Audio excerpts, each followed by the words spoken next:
coup, Alain Noël, alors on vient de voir les poissons en image, on va vous voir vous au travail également, dans votre cabinet à Épinal. Donc vous êtes praticien en lympho-énergie. Voilà, on va vous voir donc avec une patiente qui a bien voulu être filmée par notre caméra. Quel est le principe très général de la lympho-énergie? Alors, c'est tout simplement, déjà la lymphe, c'est quelque chose qui est hyper important, hein, qui est méconnu par beaucoup de gens et négligé. Et pourtant, en Grèce ancienne, hein, on parlait déjà du sang blanc. Alors pourquoi le sang blanc? Parce que quand on est tous gamins, on se rappelle que quand on s'est coupé, on léchait tout de suite la petite plaie, et c'était un peu salé, sucré, ça dépend, hein, mais c'était le liquide blanc qui sortait, jaune, voilà. Et c'est ça la lymphe. Et la lymphe, on en a sur tout le corps, quoi, tout simplement. Hein. Donc c'est sous le sang ou entre le sang et la peau? Non, c'est à fleur de peau. À fleur de peau. C'est à fleur de peau, et c'est pour ça qu'on fait des effleurages à fleur de peau.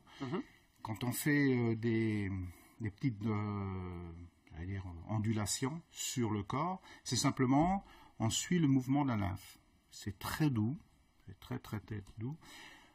La pression, on est à peu près à 40 mg mercure, hein, c'est très léger. Plus léger qu'on est, mieux c'est. Hein. Donc, pourquoi on travaille dans cette douceur? C'est tout simplement parce que la lymphe, c'est une grande feignante. Elle se déplace, mais vraiment à un rythme très lent. 4 mm seconde, c'est rien. Hein, voilà. Donc, avec un drainage, on va apporter à puissance 10, et ce qui permet ensuite de la liquidifier au bout d'une heure. Elle est totalement liquide, et elle suit le rythme du sang. D'accord. C'est-à-dire que pour évacuer les déchets, le sang fait son premier passage, et la lymphe est juste derrière, qui récupère ce que le sang ne veut pas charrier, et elle va les ramener, ce que nous on appelle les poubelles, c'est les ganglions. Hein, donc elle va déverser toutes les problèmes de toxines, les rétentions d'eau, des choses comme ça, vers les ganglions. Voilà, ça on a bien compris. La lymphe, elle évacue les toxines vers les ganglions, vers les autres organes qui s'occupent d'une seconde évacuation. Qu'est-ce que concrètement vous faites? Vous avez parlé d'ondulation. Alors il y a des palpages aussi. Concrètement, qu'est-ce que vous faites sur le corps? Alors on suit déjà il y a toujours une ouverture, hein, une ouverture et une fermeture. C'est toujours on ouvre et on ferme au niveau du corps le suivi de la lymphe. Hein, c'est-à-dire que dans quel sens? Alors on va toujours aller vers les ganglions. D'accord. Hein, c'est pour ça que quand on regarde, on travaille toujours dans un sens. Hein, on redescend, on remonte, mais c'est toujours vers les ganglions, parce que c'est, pour donner une image, si je veux nettoyer cette salle, je ne vais pas commencer à sortir la cochonnerie du fond, je vais commencer déjà de ce qui est devant la porte.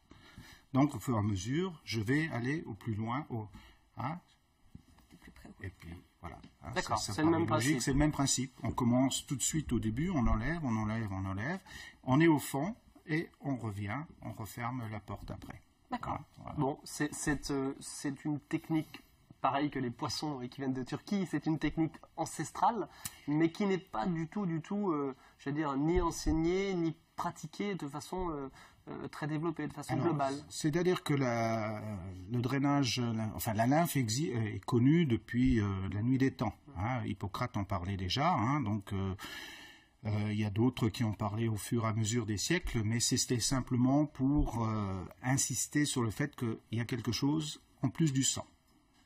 La médecine n'en tenait pas trop compte, parce que c'est vrai que c'était quelque chose qui est quand même difficile à travailler, puisque généralement, après les études de médecine, on travaille souvent sur des cadavres. Et ma foi, quand la personne est morte, il y a de la lymphe, au bout de quelques heures, il n'y en a plus.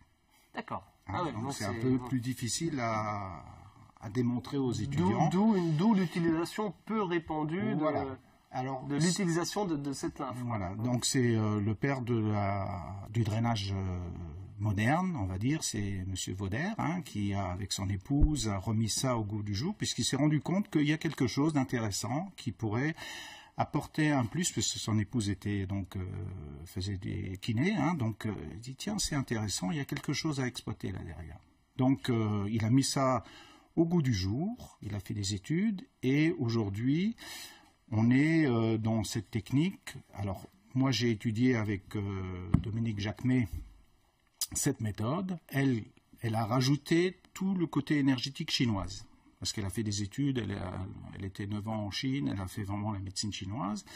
Et elle s'est rendue compte que le fait de travailler pas seulement sur la lymphe, mais également sur l'énergie de l'organe, par exemple, on va apporter un plus. On va apporter ce côté, j'allais dire, efficacité.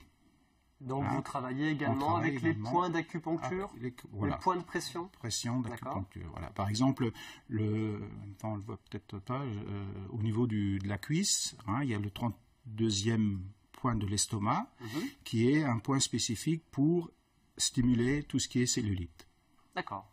Pour aider justement à évacuer un peu plus la cellulite. Et vous me l'avez confié tout à l'heure, ça marche, ne serait-ce que pour cette histoire de cellulite et de rétention d'eau. De rétention d'eau, de jambes lourdes, voilà, tout ce qui est, j'allais dire, tous les gens qui sont un peu boudinés, qui ne se sentent pas bien, ça marche. D'accord. Et pour ce qui est de l'aspect médical, par exemple, suite à une chirurgie, une opération quelconque, qu'est-ce que ça peut apporter Alors, plus? Ce qui est surtout intéressant, c'est la chirurgie. C'est fabuleux parce que si on peut venir avant l'opération faire un drainage, ça on n'en a pas parlé, mais c'est vrai que c'est quelque chose d'intéressant parce que ça permet une cicatrisation nette. C'est-à-dire qu'il y a des médecins qui ont fait les tests. Quand on coupe au scalpel, normalement, il y a toujours des petites dentitions, comme si on coupait son steak avec son couteau de cuisine, il y a des petites dents. Et quand on fait un drainage avant, c'est comme couper au laser. Donc, quand on met les deux, pour ensemble, il n'y a pas de boursouflure, puisque ça colle tout de suite. D'accord. Et ça, donc, ce serait dû à la lymphe. C'est dû au travail. Alors, c'est quoi le fait de la stimuler, le fait de la liquéfier, on a bien compris. Mais aussi, on va travailler sur les micro capillaires, donc les tout petits. C'est tout petit. Toute petite cellule. Toute petite, voilà. Et ça permet aussi de reconnecter après une opération. Moi, j'ai une amie qui est venue, elle avait fait une opération en l'an 2000.